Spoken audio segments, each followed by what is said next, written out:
Hello everyone, आकार IAS के YouTube channel पे आप सभी का स्वागत है। तो इस लेक्चर में हम लोग द हिंदू न्यूज़पेपर का एडिटोरियल और न्यूज़ एनालिसिस करेंगे।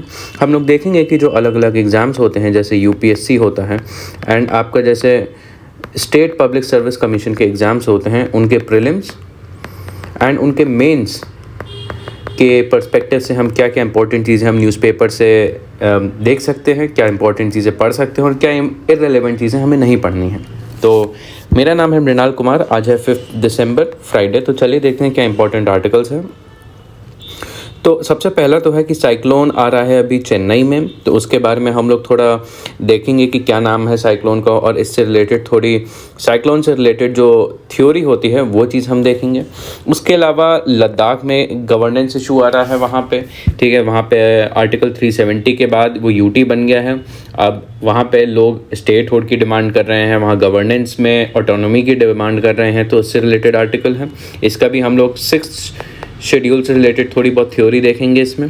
उसके बाद अभी रिसेंटली पोस्ट ऑफिस बिल आया है जो कि राज्यसभा में आया है, इसके बारे में हम लोग देखेंगे कि क्या ऑब्जेक्शंस हैं। और आपका एक एडिटोरियल आया है, उसके बारे में भी हम देखेंगे कि क्या इस एडिटोरियल में बात कही जा रही है। तो सबसे पहले हम देखते हैं क्या इंपॉर्टेंट आर्टिकल्स हैं। सबसे पहले तो आपका साइक्लोन के बारे में है। इसकी अगर रेलेवेंस की अगर बात करें तो ये वाला जो आर्टिकल है साइक्लोन का, तो ये आपके प्री के पॉइंट ऑफ व्यू से काफ़ी ज़्यादा इम्पॉर्टेंट है कि साइक्लोन के बारे में जो एनसीईआरटीज़ हैं, जब आप क्लाइमेटोलॉजी पढ़ेंगे ज्योग्राफी में, फिज़िकल ज्योग्राफी में क्लाइमेटोलॉजी के अंडर जब आप साइक्लोन्स पढ़ेंगे तो उसमें ट्रॉपिकल साइक्लोन्स जो हैं वो आपको बहुत ध्यान से पढ़ने होते हैं। तो एक टाइप से उसी का एप्लीकेशन जो है यहाँ पे आता है। अगर हम मेंस की बात करें तो देखिए मेंस में जो है ये आपका GS1 देखिए में इम्पॉर्टेंट है ज्योग्राफी में, जो जियोफिजिकल फिनोमेना के अंडर। एंड उसके बाद ये आपका GS3 जो है आपका डिज़ास्टर मैनेजमेंट, तो साइक्लोन प्रिपेयर्डनेस हो गया। डिज़ास्टर जो साइक्लोन्स की वजह से आते हैं उनके पॉइंट ऑफ व्यू से आपको ये वाला पढ़ना है आर्टिकल, ठीक है। तो सबसे पहले तो इस साइक्लोन का नाम क्या है। साइक्लोन का नाम है साइक्लोन मिचुआंग, ठीक है। ये आया क्या कहाँ पे है, आपका साउथ आंध्र प्रदेश और तमिलनाडु रीजन में आया है। एंड साइक्लोन से रिलेटेड देखिए यहाँ पे काफ़ी सारे इश्यूज़ अब आने लगे हैं, आते हैं। जैसे काफ़ी सारे सर्विसेज जो हैं वो शट डाउन हो जाती हैं, जैसे आपकी एयरपोर्ट वाली सर्विस शट डाउन हो जाती हैं, फ़्लाइट्स कैंसिल हो जाती हैं, रेलवे स्टेशन जो हैं ट्रेन्स कैंसिल हो जाती हैं। आपका काफ़ी ज़्यादा रेनफॉल होता है साइक्लोन्स में, तो एक टाइप से जो लोकल डैम्स हैं उनके मैनेजमेंट में काफ़ी ज़्यादा इश्यूज़ आने लगते हैं। आपका जो पावर सप्लाई है, विंड स्पीड की वजह से जो आपका वायर्स होते हैं, जो ट्रांसमिशन केबल्स होते हैं वो डिस्ट्रॉय हो जाते हैं, पावर इश्यूज़ आ जाते हैं। एंड उसके रिस्पॉन्स के लिए एक टाइप से कोऑर्डिनेटेड एफर्ट चाहिए होता है। हर आपकी सिक्योरिटी एजेंसी, जैसे आर्मी हो गया, नेशनल डिज़ास्टर रिस्पॉन्स फोर्स हो गया, फायर सर्विसेज हो गई, पुलिस पर्सनल हो गया, तो डिज़ास्टर मैनेजमेंट, कोई भी ऑन ग्राउंड डिज़ास्टर मैनेजमेंट होता है वो एक बहुत ज़्यादा कॉम्प्लेक्स और कोऑर्डिनेटेड एफर्ट होता है। तो इसी के बारे में वहाँ पे जो साइक्लोन आ रहा है मिचुआंग, उसी के बारे में यहाँ पे काफ़ी आर्टिकल्स आ रहे हैं आजकल न्यूज़पेपर में कि क्या वहाँ की स्थिति है, क्या अब स्टेटस है साइक्लोन का, कब लैंडफॉल कर रहा है, ठीक है। ये चीज़ है। एक बार हम लोग थ्योरी देख लेते हैं, थ्योरी, और उससे पहले देख लेते हैं कौन से रीजन में साइक्लोन आ रहा है।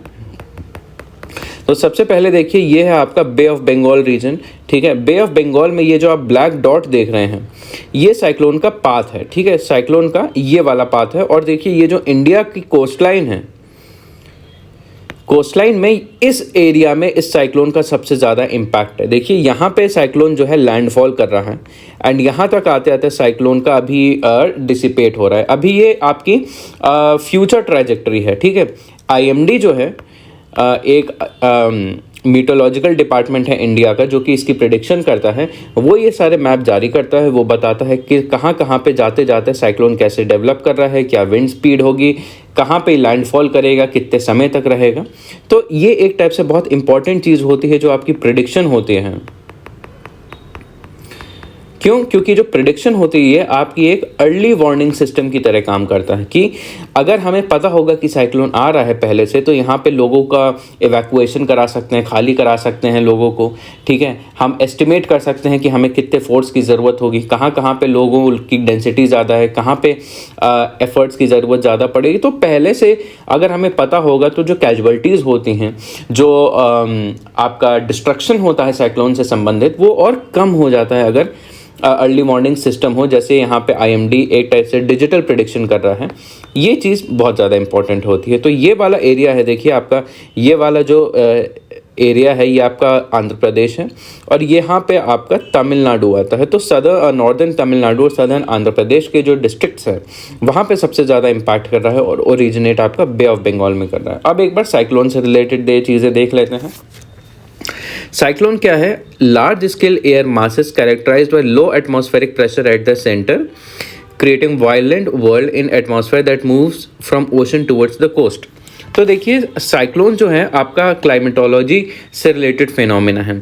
साइक्लोन्स क्या होते हैं? एयर मास होते हैं, ठीक है, रोटेटिंग सिस्टम्स होते हैं, ठीक है, रोटेटिंग सिस्टम्स होते हैं जहां बीच में आपका लो प्रेशर होता है, ठीक है। तो क्या होता है कि जो बीच में लो प्रेशर होता है और बाहर की तरफ जो विंड होती है ये होती है आपकी हाई प्रेशर की, ठीक है। हमें पता है बेसिक चीज़ जो है आपका प्रेशर से रिलेटेड की जो हवा है वो हाई प्रेशर से लो प्रेशर की तरफ मूव करती है। तो सेंटर में जितना ज़्यादा लो प्रेशर होगा उतनी ज़्यादा वेलोसिटी से जो विंड्स हैं आएंगी, और सर्कुलर मोशन में ये ऊपर राइज करती हैं। हम एक बार डायग्राम से रिलेटेड डायग्राम की मदद से भी इस चीज़ को हम देखेंगे। और जैसे जैसे ये विंड्स ऊपर ऐसे चलती हैं ऐसे, तो साइक्लोन भी इसी तरीके से घूमने लगता है। साइक्लोन की खासियत ये है कि ये ओशन या फिर वाटर बॉडी पे ओरिजिनेट करता है और ये लैंड की तरफ मूव करता है, ठीक है। अब साइक्लोन्स कितने टाइप के होते हैं? देखिए 2 टाइप के साइक्लोन्स होते हैं, एक तो ट्रॉपिकल साइक्लोन होता है और एक एक्स्ट्रा ट्रॉपिकल साइक्लोन होता है, ठीक है। जो ट्रॉपिकल साइक्लोन होते हैं ये आपके ट्रॉपिक्स जो हैं, ट्रॉपिक ऑफ कैंसर और ट्रॉपिक ऑफ कैप्रिकॉर्न, इसके बीच में रहते हैं, ठीक है। And they are powered by heat from the sea and driven by easterly trades and temperate westerly. तो ये जो विंड्स होती हैं, 2 ईस्टर्ली ट्रेड विंड्स होती हैं और टेम्परेट वेस्टर्लीज होती हैं, इनके डायरेक्शन में काफ़ी ज़्यादा हेल्प करती हैं। अब एक्स्ट्रा ट्रॉपिकल साइक्लोन जो है ये आपका मिड और हाई लैटिट्यूड, जो कि आपका ट्रॉपिक ऑफ कैंसर और ट्रॉपिक ऑफ कैप्रिकॉर्न के और फर्दर एरिया होता है, जो टेम्परेट एरियाज होते हैं आपके, उनमें ये वाले एक्स्ट्रा ट्रॉपिकल साइक्लोन्स फॉर्म होते हैं। अब प्रोसेस जो होता है साइक्लोन के फॉर्म होने का, उसे कहते क्या है? साइक्लोन जेनेसिस, साइक्लोजेनेसिस, ठीक है। It refers to the development and strengthening of cyclonic circulation in atmosphere in the tropics. And इसके कंडीशंस क्या होते हैं, साइक्लोन फॉर्म होने के क्या क्या कंडीशंस होते हैं, ये एक बार देख लेते हैं। ये आपके प्री से रिलेटेड काफ़ी इंपॉर्टेंट है, ये आपके डायरेक्ट यूपीएससी के प्री में पूछे भी जा चुके हैं। तो एक बार देखते हैं कि जो सी सरफेस टेम्परेचर है ये वार्म होना चाहिए, कहाँ तक? 26 से 27 डिग्री के ऊपर होना चाहिए।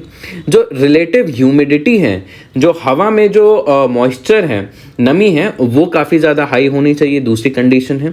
Atmospheric instability promoting the formation of vertical cumulus clouds होना चाहिए, ठीक है। लो वर्टिकल विंड शेयर होना चाहिए that prevents heat transfer from the area, ठीक है। उसके बाद located at least 4 to 5 degrees latitude away from the equator. ध्यान में रहे ये भले ही ट्रॉपिक्स में फॉर्म होता है, ये जैसे ये मान लीजिए आपका अर्थ है एंड ये आपका इक्वेटर है, और यहां पे आते हैं आपके ट्रॉपिक्स, ठीक है। 23.5 डिग्री नॉर्थ, 23.5 डिग्री साउथ होता है, ठीक है। ये हो गया आपका ट्रॉपिक ऑफ कैंसर, ये हो गया ट्रॉपिक ऑफ कैप्रिकॉर्न, और ये इक्वेटर। तो हमें पता है जो ट्रॉपिकल साइक्लोन होते हैं वो इस रीजन में फॉर्म होते हैं, लेकिन ध्यान रखने वाली बात ये है जो इक्वेटर से आपका 5 डिग्री नॉर्थ और 5 डिग्री साउथ वाला एरिया होता है, यहाँ पे जो साइक्लोन्स होते हैं ये फॉर्म नहीं करते हैं। तो साइक्लोन इफेक्टिवली है, प्रैक्टिकली वो इस एरिया से इस एरिया के बीच में फॉर्म होता है। ये हो गया अगर 0 डिग्री से आपका हो गया, तो ये हो गया आपका 5 डिग्री नॉर्थ और ये 5 डिग्री साउथ। अब रीज़न आता है कि ऐसा क्यों होता है। ध्यान रखिए यहाँ पे जो सन की जो रेज होती हैं वो डायरेक्ट आती हैं, ठीक है। एंड ये जो आपका है मोस्टली ओशनिक एरिया है, तो यहाँ पे इवेपोरेशन जो है,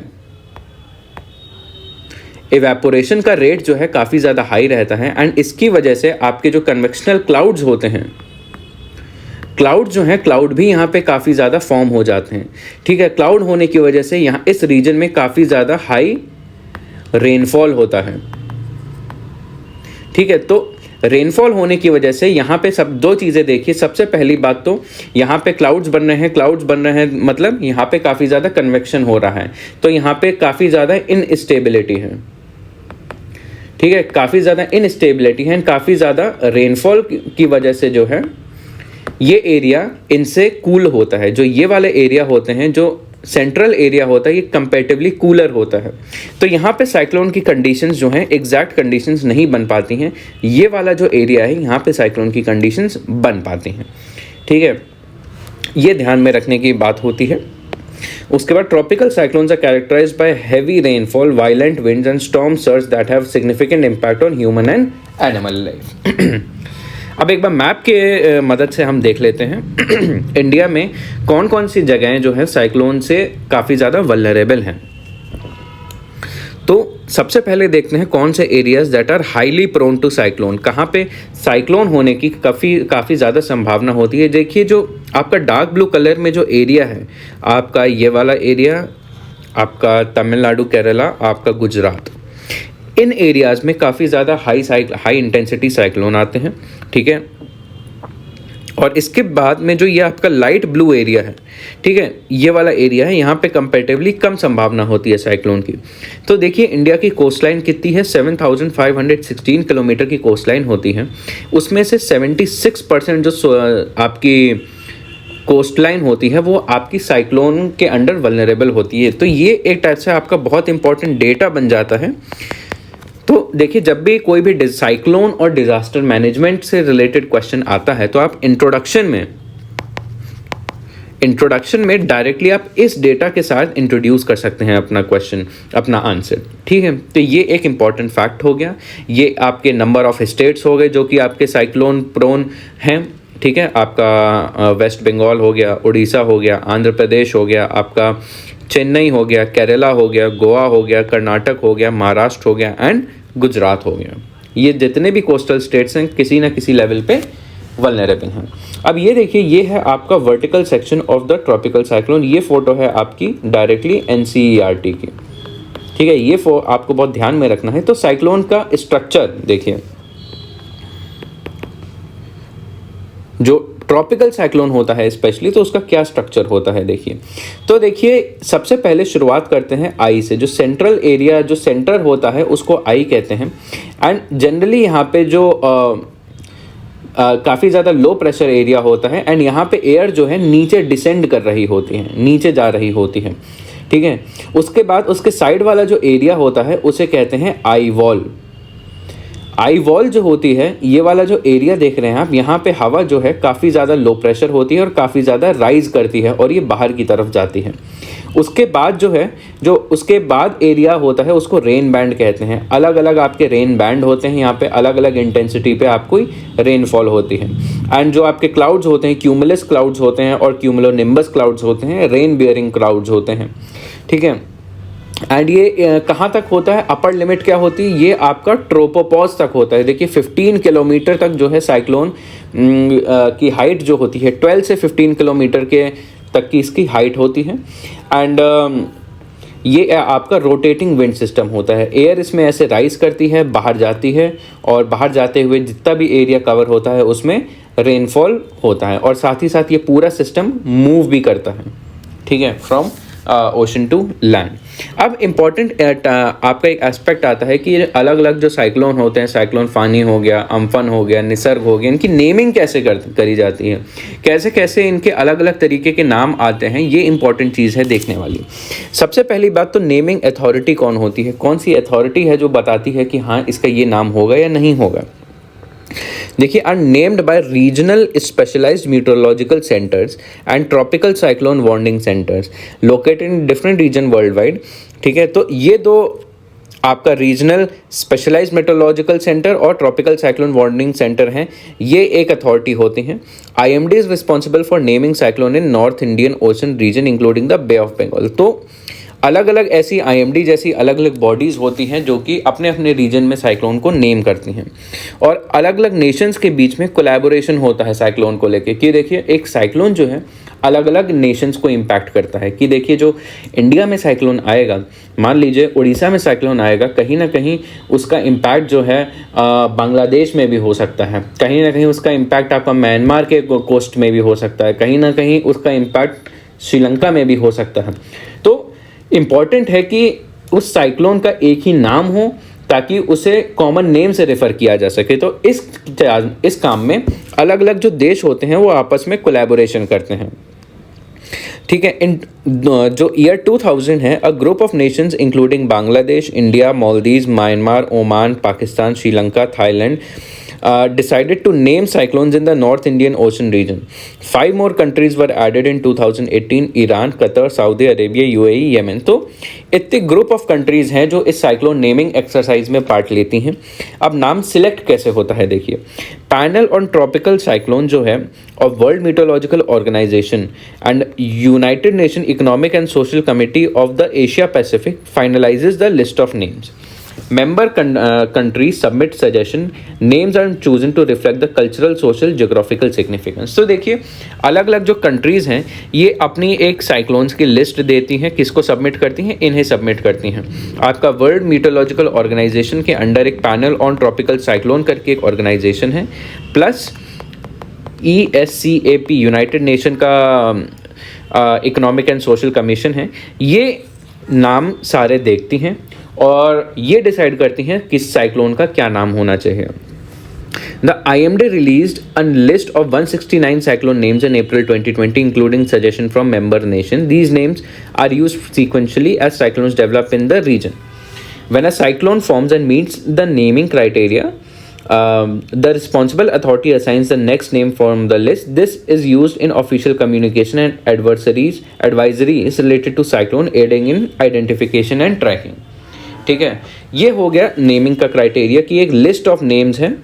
जैसे जैसे एक एक साइक्लोन आता है उसके बाद अगला साइक्लोन का नाम आता है, फिर जो अगला साइक्लोन आता है उसका नेम एक सीक्वेंशियल ऑर्डर में पहले से सेट होता है। और इसकी जो इंपॉर्टेंस है बेसिकली आपस के कंट्रीज़ में जो डिज़ास्टर मैनेजमेंट से रिलेटेड कोऑर्डिनेशन है, इंफॉर्मेशन शेयरिंग है, उसके काम उनसे रिलेटेड चीज़ों को सिंप्लीफाई करने के काम आता है। अब देखिए बे ऑफ बंगाल जो है वो सबसे ज़्यादा फ्रीक्वेंट एरिया है जहाँ पे सबसे ज़्यादा हाई इंटेंसिटी साइक्लोन्स आते हैं, ठीक है।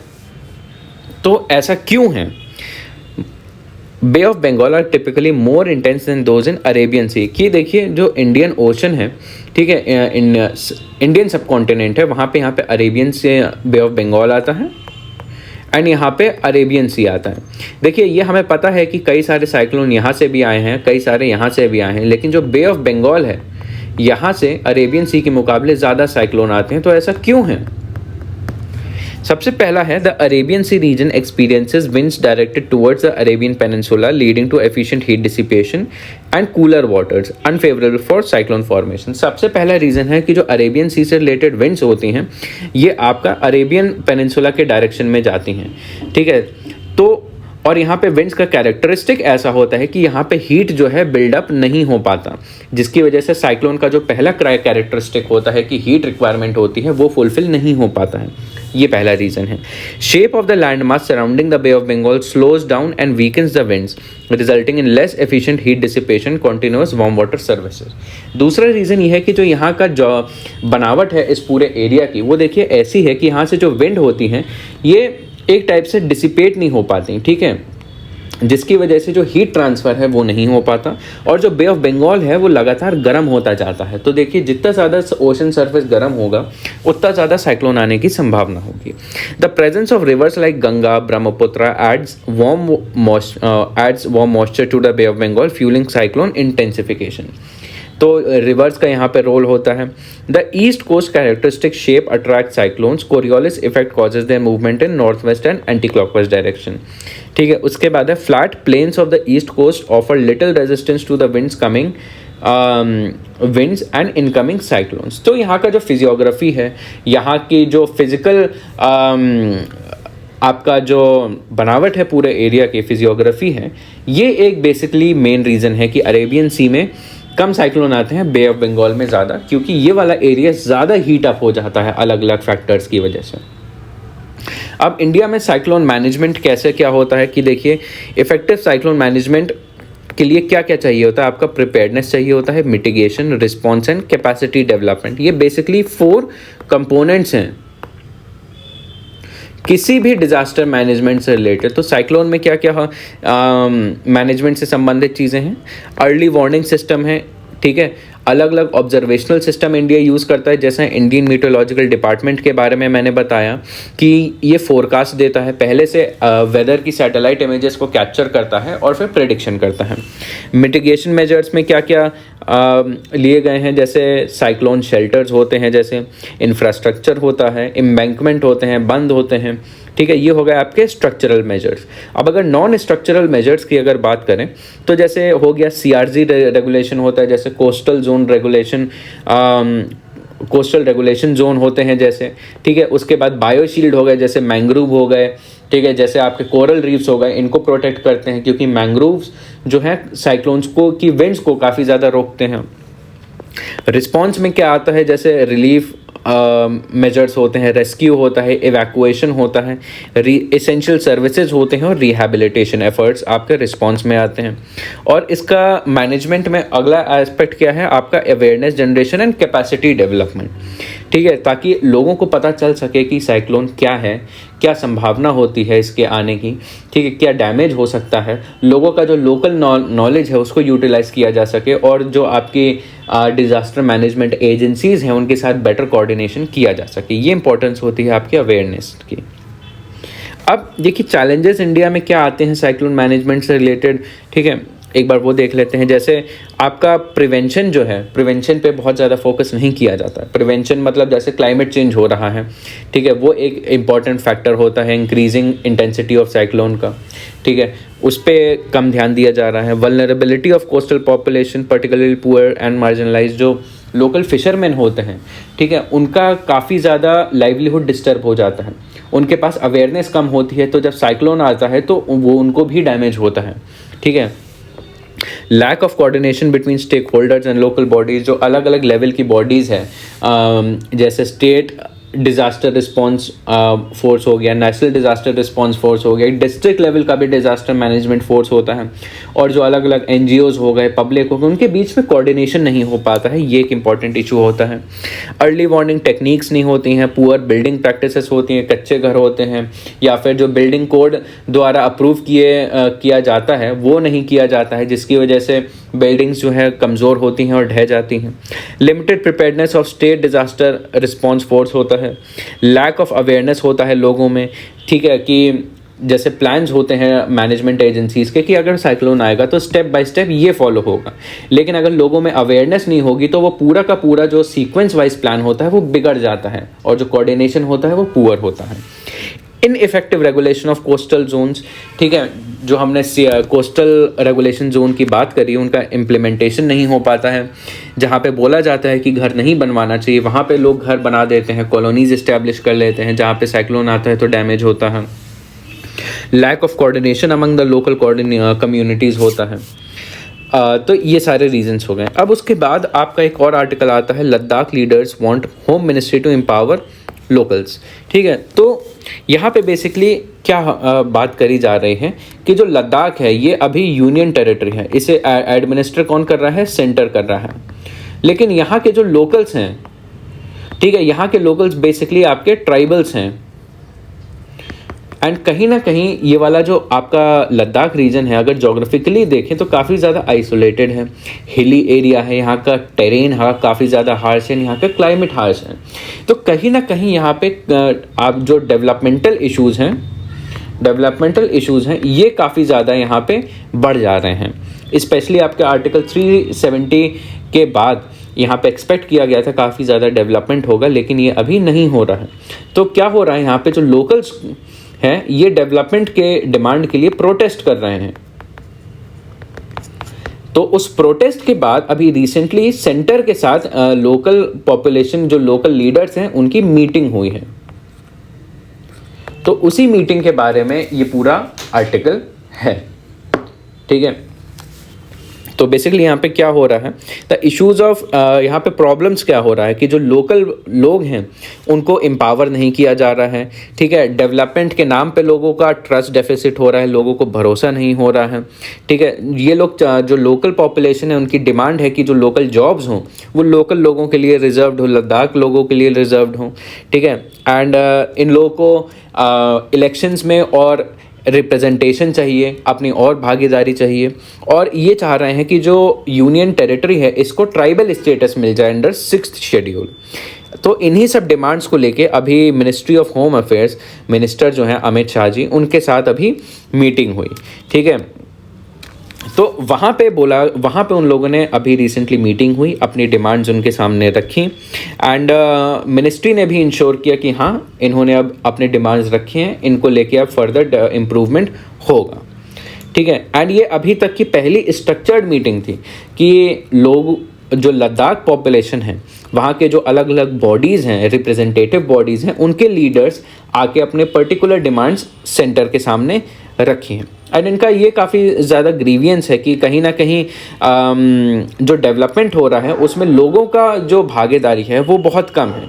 वहाँ से रिलेटेड जो बजट आ रहा है, देखिए यहाँ पे बताया गया है कि वहाँ से रिलेटेड 6,000 करोड़ जो है बजट एलोकेट हुआ है, लेकिन उसका सिर्फ अभी 10% है। सिर्फ उसी पे जो लद्दाख पॉपुलेशन है उनका एक टाइप से है उसमें। एंड कहीं ना कहीं चाह रहे हैं कि अगर जो आपका 6th शेड्यूल के अंडर ट्राइबल स्टेटस मिलेगा तो वहाँ पे और ज़्यादा डेमोक्रेटिक डिसेंट्रलाइजेशन होगा, लोगों को और आवाज़ मिलेगी वहाँ के डेवलपमेंटल वर्क्स में, ठीक है। और ये लोग क्या चाह रहे हैं कि जैसे गवर्नमेंट जॉब जो है वहाँ पे लद्दाख में जो गवर्नमेंट जॉब है वहाँ पे जो लद्दाख लोकल पॉपुलेशन है उन्हें फेवर किया जाए, उसके लिए जो लद्दाख रेजिडेंट सर्टिफिकेट है वो लोगों को इशू किया जाए। लद्दाख के पास खुद का पब्लिक सर्विस कमीशन नहीं है। तो ये कुछ इश्यूज़ हैं। और एक मेजर इशू ये भी बताया है कि अभी एक सोलर पावर प्लांट वहाँ पे इस्टेब्लिश होने जा रहा है, कहाँ पे, लेह मनाली रोड पे। लेकिन जो लोकल्स हैं, लद्दाख लोकल्स हैं, वो इसके खिलाफ हैं। वो चाह रहे हैं कि आपका ये जो प्रोजेक्ट है ये आपका लद्दाख हिमाचल बॉर्डर पे इस्टेब्लिश होना चाहिए, क्योंकि यहाँ पे जो बाहर के एडमिनिस्ट्रेटर्स हैं वो ये चीज़ नहीं समझ रहे हैं कि अगर यहाँ पे पावर प्लांट इस्टेब्लिश किया जाए तो वहाँ की जो लोकल पश्मीना इंडस्ट्री है वो डिस्ट्रॉय हो जाएगी। तो ऐसे छोटे छोटे इश्यूज़ हैं जो लोकल्स जानते हैं, बाहर के लोग वहाँ जो एडमिनिस्ट्रेशन करने आ रहे हैं वो लोग नहीं समझ रहे हैं। इसकी वजह से एक टाइप से डेवलपमेंटल डेफिसिट हो रहा है, एक ट्रस्ट डेफिसिट हो रहा है, एंड उसी में डेवलपमेंट में और एडमिनिस्ट्रेशन में लोकल्स का और ज़्यादा कंट्रोल हो और ज़्यादा भागीदारी हो, उनका और हक हो, इस चीज़ को लेके वहाँ पे आवाज़ उठाई जा रही है। तो अब एक कॉमन इशू देख लेते हैं। लद्दाख के जो लोकल्स हैं वो ट्राइबल स्टेटस मांग रहे हैं, वो लद्दाख को 6th शेड्यूल में इंक्लूड करने की डिमांड कर रहे हैं। तो एक बार इससे रिलेटेड देख लेते हैं, ठीक है। आर्टिकल 244 में आता है 6th schedule provides the formation of autonomous administrative division, autonomous district council. तो कोई भी मान लीजिए टेरिटरी है, ठीक है, यहाँ पे एक साइजेबल ट्राइबल कम्युनिटी रहती है, तो उनकी ऑटोनॉमस डिस्ट्रिक्ट काउंसिल बन जाएंगे, ठीक है। एक यहाँ पे छोटी छोटी बॉडीज़ बन जाएंगी, मान लीजिए इतने डिस्ट्रिक्ट हैं तो हर डिस्ट्रिक्ट का एक काउंसिल बनेगा। ये मान लीजिए एक आपका लद्दाख मान लीजिए, एंड यहाँ पे 1 2 3 4 5 यहाँ पे 5 डिस्ट्रिक्ट्स हैं, तो हर डिस्ट्रिक्ट का एक ऑटोनॉमस डिस्ट्रिक्ट काउंसिल बनेगा। एंड इनमें जो लोग होंगे, ये पूरी की पूरी बॉडी होगी, इसके पास कुछ लेजिस्लेटिव, जुडिशियल, एडमिनिस्ट्रेटिव अथॉरिटी होगी। इनसे रिलेटेड ये अपने जो डिसीजंस लेना चाहें ये खुद से ले सकते हैं, ठीक है। और ये अभी तक जो आपका 6th शेड्यूल है कहाँ कहाँ पे अप्लाई होता है, आपका असम में होता है, मेघालय में होता है, मिजोरम में होता है, एंड त्रिपुरा में होता है। ये चीज़ आपको ध्यान में रखनी है प्रीलिम्स के संबंधित। तो ये जो अलग अलग डिस्ट्रिक्ट की काउंसिल बनते हैं, ये छोटी छोटी बॉडीज़ बनती हैं अपने डिस्ट्रिक्ट को एडमिनिस्टर करने के लिए। इनमें कौन कौन होता है, देखिए इसमें 30 मेंबर होते हैं जिनका टर्म होता है 5 ईयर्स, ठीक है। इनकी क्या क्या अथॉरिटी होती है। देखिए, ये अपने खुद के कानून बना सकते हैं, खुद के नियम बना सकते हैं। किन चीज़ों से रिलेटेड, यहाँ के ज़मीन से रिलेटेड, फॉरेस्ट से रिलेटेड, यहाँ के पानी जल से रिलेटेड, यहाँ पे कृषि से रिलेटेड, उसके बाद जो आपका एडमिनिस्ट्रेशन है, हेल्थ है, सैनिटेशन है, विलेज एंड टाउन प्लानिंग है, जो लोकल लॉज हैं, सोशल कस्टम्स हैं, माइनिंग एक्सेट्रा। तो ऑलमोस्ट हर एक्टिविटी जो होती है, हर एस्पेक्ट होता है सोशियो इकोनॉमिक और पॉलिटिकल एस्पेक्ट, उससे संबंधित ये इनके पास अपनी खुद की पावर्स होती हैं। ठीक है। Bodoland territorial council in Assam is an exception with more than 40 members about the right to make laws on 39 issues. ये एक एक्सेप्शन की बात हो रही है। तो लद्दाख जो है 6th स्केड्यूल का पार्ट क्यों होना चाह रहा है, वाई, ये आपका एक एनालिसिस वाला पार्ट होता है। तो देखिए यहाँ पे क्या क्या रीजंस हैं।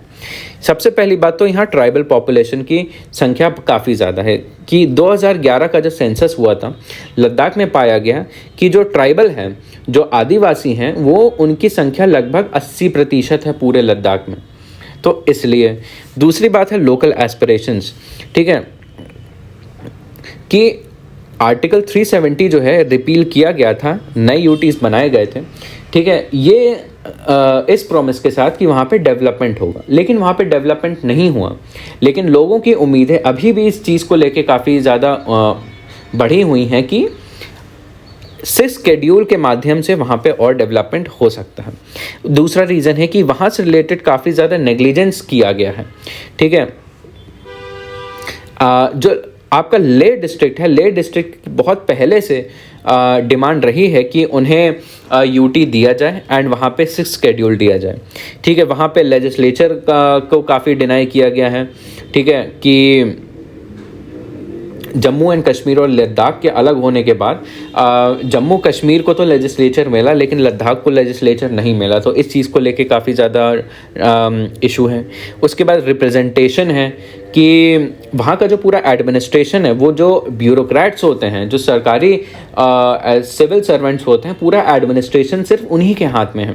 जो लोकल्स हैं, जो एमपीज़ हैं, जो एमएलएज़ हैं, उनका काफ़ी ज़्यादा कम रिप्रेजेंटेशन है, कम अथॉरिटी है पूरे एडमिनिस्ट्रेशन में। लद्दाख से इकलौता एक एमपी है।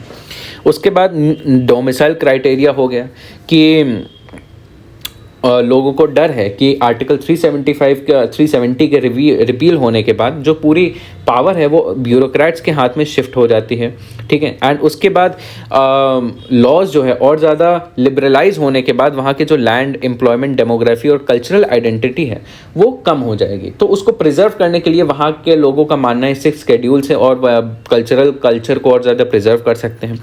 और स्टेटहुड डिमांड है वहाँ की। ठीक है, अब कल्चरल सिग्निफिकेंस क्या है कि ये काफ़ी ज़्यादा हिस्टोरिकल प्लेस है हमारे इंडिया में। यहाँ पे कल्चर जो है काफ़ी समय से एग्जिस्ट कर रहा है, कॉस्मोपॉलिटन एक कल्चर एग्जिस्ट कर रहा है यहाँ पे।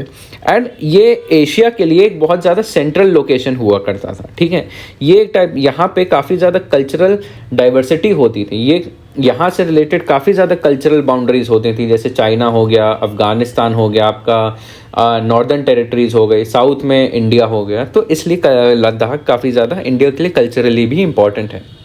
अब एक सवाल आता है कि क्या ये इंक्लूड हो सकता है इस शेड्यूल में। तो जो national commission on schedule tribe है, इसने 2019 में अपनी रिकमेंडेशन दी थी कि इसे इंक्लूड करना चाहिए। एंड ये भी बोला कि यहाँ का इतना डिस्टिंक्ट कल्चर है। ठीक है, जो प्रीडोमिनेंटली ये ट्राइबल एरिया है, यहाँ पे 97% जो पॉपुलेशन है वो ट्राइबल है, उसके चलते इसे इंक्लूड करना चाहिए।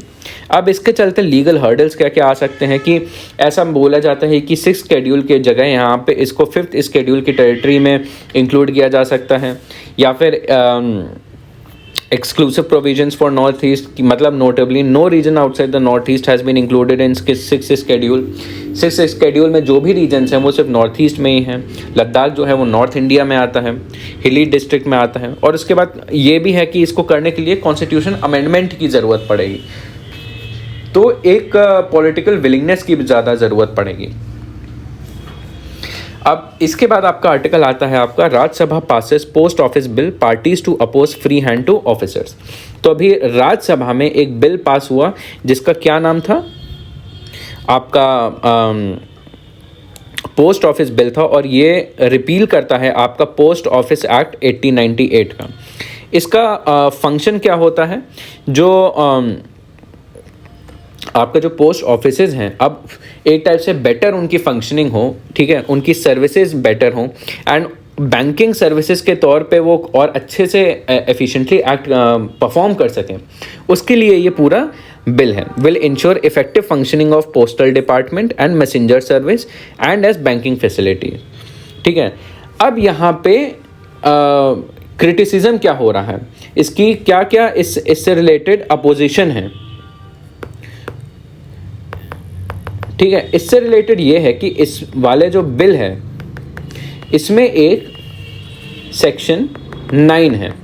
सेक्शन 9 जो है इसको लेके काफ़ी ज़्यादा विरोध हो रहा है। सेक्शन 9 में देखिए क्या बोला गया है कि कोई भी अफसर जो है पोस्टल डिपार्टमेंट का, उसके पास अथॉरिटी होगी, उसके पास वो अगर चाहता है तो कोई भी लेटर जो है इंटरसेप्ट कर सकता है, खोल सकता है और उसे डिटेन कर सकता है, ठीक है। तो ये अथॉरिटी है कि कोई भी जो लेटर है उसको खोल सकें, उसके कंटेंट पढ़ सकें। तो ये इस चीज़ को लेके काफ़ी ज़्यादा विरोध किया जा रहा है कि ये जो लोगों का राइट टू प्राइवेसी है उसको वायलेट करता है, ठीक है। इस चीज़ को लेके काफ़ी ज़्यादा इश्यूज़ हैं। तो ये वाला आपका पूरा आर्टिकल इस चीज़ के बारे में बात करते हैं। अब देखते हैं हम क्या क्या इम्पोर्टेंट एडिटोरियल्स आए हैं, तो सबसे पहला है the need to transform agri food systems. ये आपका काफ़ी ज़्यादा इम्पोर्टेंट आपका एक्सप्लेन सेक्शन का आर्टिकल है। इसकी अगर रेलेवेंस की बात बताऊं तो देखिए सबसे पहले तो ये प्रीलिम्स में इम्पॉर्टेंट है काफ़ी ज़्यादा। एग्रीकल्चर से रिलेटेड हर साल आपके ऑलमोस्ट मान के चलिए 4 से 5 क्वेश्चंस प्रीलिम्स में आते हैं और अलग अलग जो एग्रीकल्चरल प्रैक्टिसेस होती हैं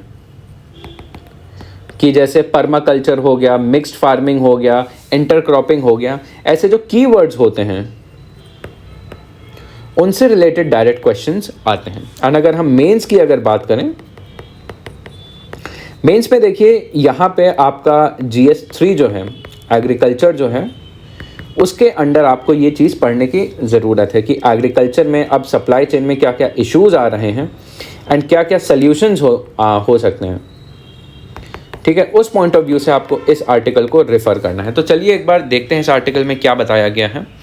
तो यहाँ पे अभी रिसेंटली FAO एक संस्था है, फूड एंड एग्रीकल्चरल ऑर्गेनाइजेशन, ये यूनाइटेड नेशन के अंडर एक ऑर्गेनाइजेशन आती है FAO। इसकी अभी रिसेंटली रिपोर्ट आई। रिपोर्ट में बोला कि जो हमारा प्रेजेंट एग्रीकल्चरल और फूड सिस्टम है उसमें काफ़ी ज़्यादा हिडन कॉस्ट है। तो देखिए हिडन कॉस्ट सबसे पहले मैं बता दूं होता क्या है। तो एक होती है नॉर्मल कॉस्ट, ठीक है। नॉर्मल कॉस्ट क्या हो गई कि भाई आपको एग्रीकल्चर परफॉर्म करने के लिए आपको कुछ इनपुट की ज़रूरत होती है। इनपुट क्या, इन टर्म्स ऑफ मनी।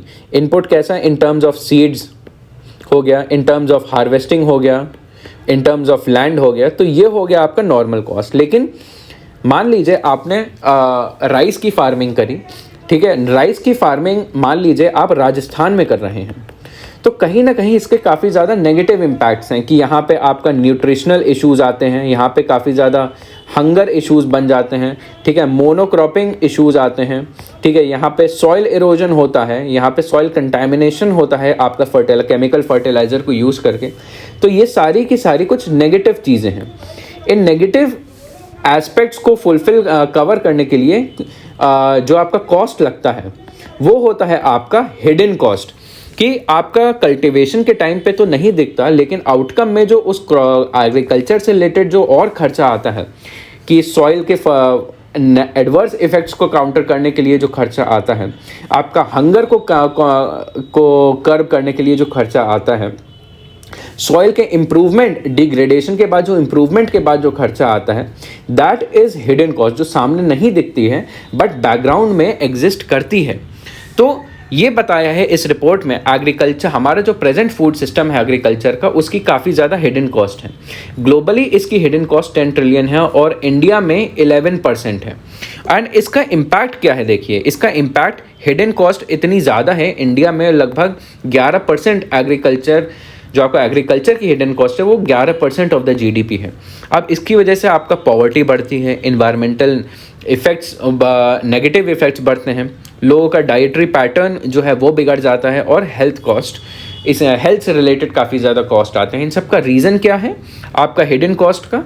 वो रीज़न है अनसस्टेनेबल, यहाँ पे बताया गया है बिजनेस प्रैक्टिसेस, कि जैसा कंज्यूमरिज्म वाला जो कल्चर है हमारा एग्रीकल्चर में, कंज्यूमरिज्म वाला जो कल्चर है उसकी वजह से है। कंज्यूमरिज्म मतलब डिमांड किस चीज़ की है मार्केट में? वीट की है, राइस की है। तो कल्टीवेशन किसका हो रहा है? वीट और राइस का ही सबसे ज़्यादा कल्टीवेशन हो रहा है। इस चीज़ को बिल्कुल ध्यान में नहीं दिया जा रहा कि लोगों का उसका सोशियो इकोनॉमिक और एनवायरमेंटल इफेक्ट क्या हो रहा है। तो इस तरीके की जो बिजनेस प्रैक्टिसेस होती हैं, इसकी वजह से ये सारे नेगेटिव इम्पैक्ट आ रहे हैं। तो हमें कहीं ना कहीं इसको बदलना है। एंड जो प्रेजेंट फार्मिंग है, प्रेजेंट टाइप ऑफ फार्मिंग है, ये हमारी इंटेंसिव फार्मिंग है। ठीक है, प्रेजेंटली हम इंडिया में इंटेंसिव फार्मिंग करते हैं। इंटेंसिव फार्मिंग मतलब हम जानते हैं लोगों के पास यहाँ पे ज़मीन की कमी होती है। तो मान लीजिए ये एक एरिया है ज़मीन का, एंड इसको पूरी फुल कैपेसिटी पे यहाँ पे इरिगेशन किया आपका फार्मिंग होती है, कि मतलब यहाँ पे साल में 3 क्रॉप्स उगाए जाते हैं। ठीक है, यहाँ पे काफ़ी ज़्यादा हाई डेंसिटी होती है क्रॉप्स की, काफ़ी ज़्यादा हाई प्रोडक्टिविटी होती है, काफ़ी ज़्यादा हाई अमाउंट ऑफ इनपुट्स होते हैं। तो इस तरीके से छोटे से एरिया में काफ़ी ज़्यादा इंटेंसिव फार्मिंग करते हैं, और इसका जो आउटपुट होता है, आउटपुट बहुत ज़्यादा नहीं होता है, कंपैरेटिवली कम होता है। तो ये होता है आपका इंटेंसिव फार्मिंग। तो ये हुआ कहाँ से, स्टार्ट कहाँ से हुआ, इसका इम्पैक्ट क्या है हमारे एग्रीकल्चर सिस्टम में? सबसे पहली बात तो ये आप हमारा जो ग्रीन रेवोल्यूशन होता है वहाँ से स्टार्ट होता है। जो एग्रीकल्चरल रिफॉर्म्स होते हैं उसमें मोनोक्रॉपिंग को प्रमोट किया। मोनोक्रॉपिंग मतलब पूरे के पूरे खेत में बस एक ही प्रकार का कोई जो क्रॉप है उसकी खेती करना, वो होता है मोनोक्रॉपिंग। एंड इसके बाद केमिकल बेस्ड इंटेंसिव फार्मिंग की, एक तो मोनोक्रॉपिंग करेंगे एंड उसमें और उसको बढ़ाने के लिए हम लोग केमिकल का यूज़ करेंगे, यूरिया का इस्तेमाल करेंगे, डीएपी का इस्तेमाल करेंगे, फॉस्फेट्स का इस्तेमाल करेंगे, पेस्टिसाइड्स का इस्तेमाल करेंगे। केमिकल को यूज़ करके हम और ज़्यादा जो फसल है उसको बढ़ाने की कोशिश करेंगे। तो ये था पूरा ग्रीन रेवोल्यूशन का कॉन्सेप्ट। और यहाँ पे सबसे ज़्यादा फोकस किस पे किया गया? आपका गेहूं पे किया गया और आपका चावल पे किया गया। और आज के समय में जो आपका फूड क्रॉप प्रोडक्शन है उसमें 70% सिर्फ गेहूं और राइस का ही होता है। तो कहीं ना कहीं हम जो बाकी क्रॉप्स हैं उनको निगलेक्ट करके हम सिर्फ इन्हीं पे फोकस कर रहे हैं, एंड इसके काफ़ी ज़्यादा नेगेटिव परिणाम होते हैं आपके ओवरऑल इन्वायरमेंट पे। अभी हम वो देखेंगे। अब इसका इम्पैक्ट क्या हुआ इंटेंसिव फार्मिंग का, ये हो गया पहला। दूसरा है कि जो हमारा फॉरेन कंपनीज़ के ऊपर डिपेंडेंस है, कि अब जो हम बीज खरीदते हैं, हम फर्टिलाइज़र खरीदते हैं, हम पेस्टिसाइड खरीदते हैं, वो बाहरी कंपनीज से खरीदते हैं, जैसे मोसेंटो हो गई। तो जो सीड्स होती हैं वो बाहर की कंपनीज मैन्युफैक्चर करती हैं। बाहर की कंपनीज जो है मैन्युफैक्चर इस तरीके से करती हैं कि उन बीजों को एक ही बार खरीदा जा सकता है, दूसरी बार उनको पौधों से बचा के नहीं उगाया जा सकता। तो हर फसल के लिए नए तरीके से बीज को खरीदना पड़ता है, और वो बेचते कौन है? फॉरेन कंपनीज बेचती हैं। तो इनके ऊपर काफ़ी ज़्यादा निर्भरता बढ़ जाती है, और यहाँ से खरीदे गए जो इनपुट्स होते हैं वो काफ़ी ज़्यादा महंगे भी होते हैं। उसके बाद decline in indigenous knowledge system, जो हमारा ट्रेडिशनल फार्मिंग की प्रैक्टिसेस थी, कहीं ना कहीं वो और ज़्यादा कम होती जा रही हैं। हमारा जो मोटा अनाज होता था और जो दालें होती थी, अब उनको कम उगाया जा रहा है और उन्हें कम खाया जा रहा है, एंड इसकी वजह से हमारी सेहत पे बहुत नेगेटिव इम्पैक्ट पड़ रहा है। जो चावल और धान है, जो चावल है और गेहूँ है, वो आपका ग्राउंड वाटर जो है वो बहुत ज़्यादा इस्तेमाल करते हैं। तो कहीं ना कहीं इसको उगाने के लिए ग्राउंड वाटर जो है इसका ओवर एक्सप्लॉयटेशन होने लगा है, ज़रूरत से ज़्यादा इसे निकाला जा रहा है। ये एक बहुत बड़ा नेगेटिव इम्पैक्ट। और कहीं ना कहीं जो किसानों का कर्जा है 1992 से लेके 2013 में अभी तक 630% ये बढ़ चुका है। तो देखिए जब से ये रिफॉर्म हुआ है उसके बाद से इतने सारे नेगेटिव इम्पैक्ट्स हैं, और यही नहीं, लोगों किसानों का जो कर्जा है वो भी बढ़ता जा रहा है, और उसकी वजह से जो लोग किसान हैं उनकी जो मंथली इनकम है इंडिया में ऑन एन एवरेज मात्र 10,816 रुपये है। तो ये एक बहुत ही नेगेटिव चीज़ है। अब आज के समय में हमने बात करी कि मेजर फेवर्ड क्रॉप्स क्या हैं। तो देखिए मेजर फेवर्ड क्रॉप्स जो हैं मेजरली हमारे राइस और वीट हैं। हमारी डाइट जो है वो आपका चावल इंक्लूड करती है और गेहूं ही इंक्लूड करते हैं। ये शुरू कहाँ से होता है? देखिए नेशनल फूड सिक्योरिटी एक्ट 2013 जो आता है ये आपका फूड सिक्योरिटी एक्ट होता है, ठीक है।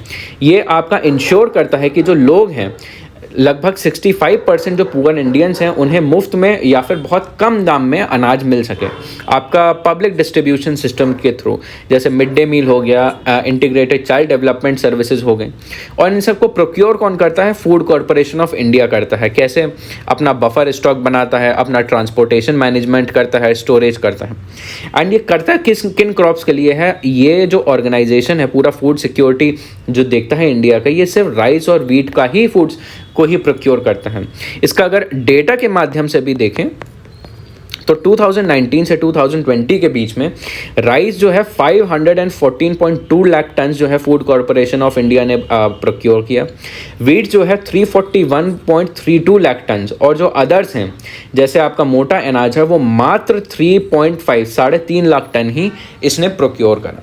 तो कहीं ना कहीं जो हमारा गवर्नेंस स्ट्रक्चर है, जो हमारा पूरा लॉज का स्ट्रक्चर है, कहीं ना कहीं लीगल रीजंस भी हैं कि हमारा एग्रीकल्चरल सिस्टम और हमारा इन्वायरमेंट जो है वो सफ़र कर रहा है।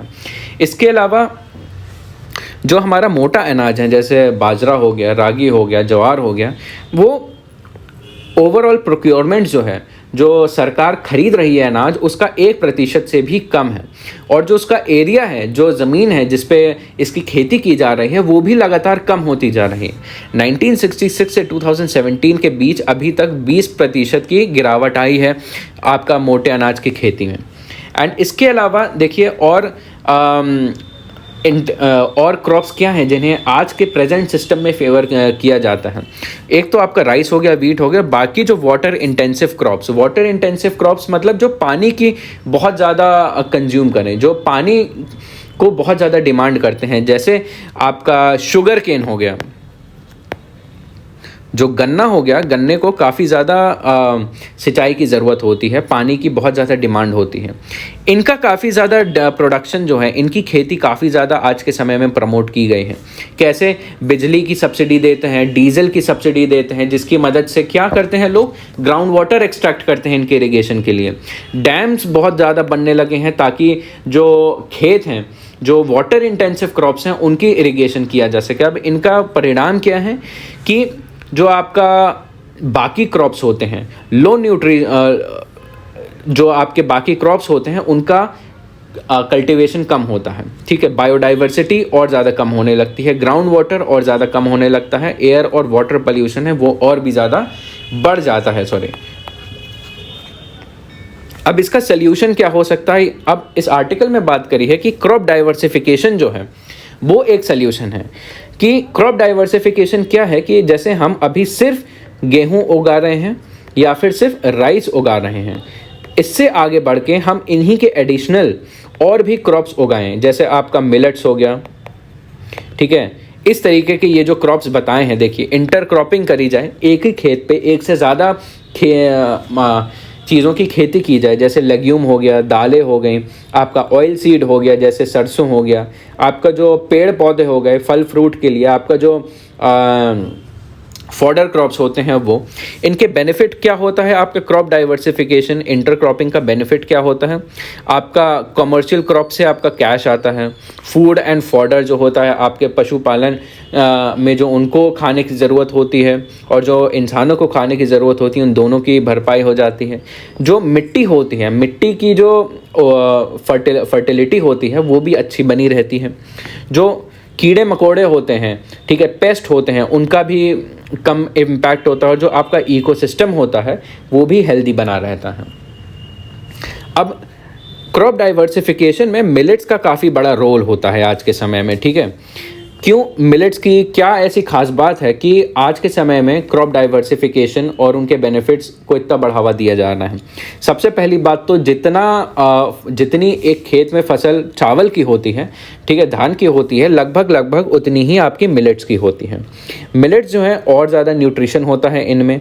ये जो है पानी कम यूज़ करते हैं, ये फर्टिलाइज़र कम यूज़ करते हैं, पेस्टिसाइड यूज़ कम करते हैं। इसका मतलब जब इनपुट कम लगेगा तो इसकी खेती में पैसा भी और कम लगेगा, ठीक है। एंड ये जो है सेमी एरिड एरियाज, मतलब कम बरसात वाले एरिया में भी जो मिलेट्स होते हैं काफ़ी अच्छी ग्रोथ करते हैं।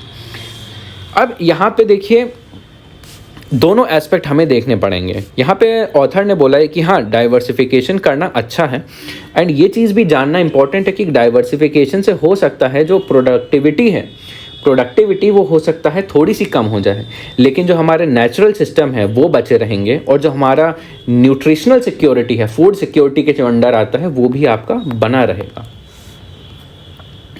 अब हम करंट सिस्टम जो है, जो हमारा करंट मोनोक्रॉपिंग और केमिकल बेस्ड सिस्टम है, आपका water intensive based cropping based system है, उसके आगे हम कैसे बढ़ सकते हैं?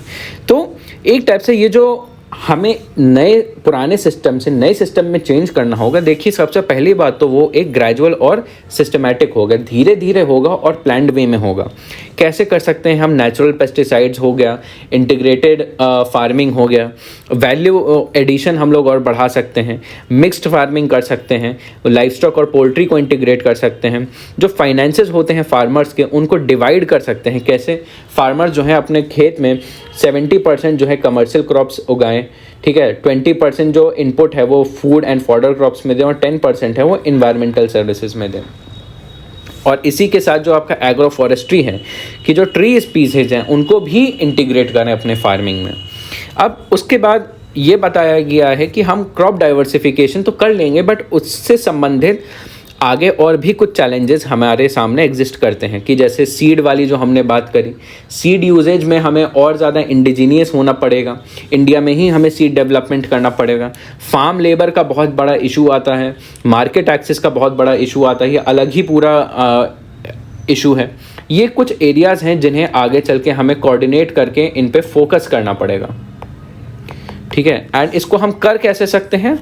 एक दूसरे के साथ कोलैबोरेशन करके, प्लान आपका टीम वर्क के साथ। जैसे अलग अलग इंस्टीट्यूशंस होते हैं, सेंट्रल इंस्टीट्यूशन होते हैं, स्टेट होते हैं, लोकल इंस्टीट्यूशन होते हैं, उनके बीच में कोलैबोरेशन।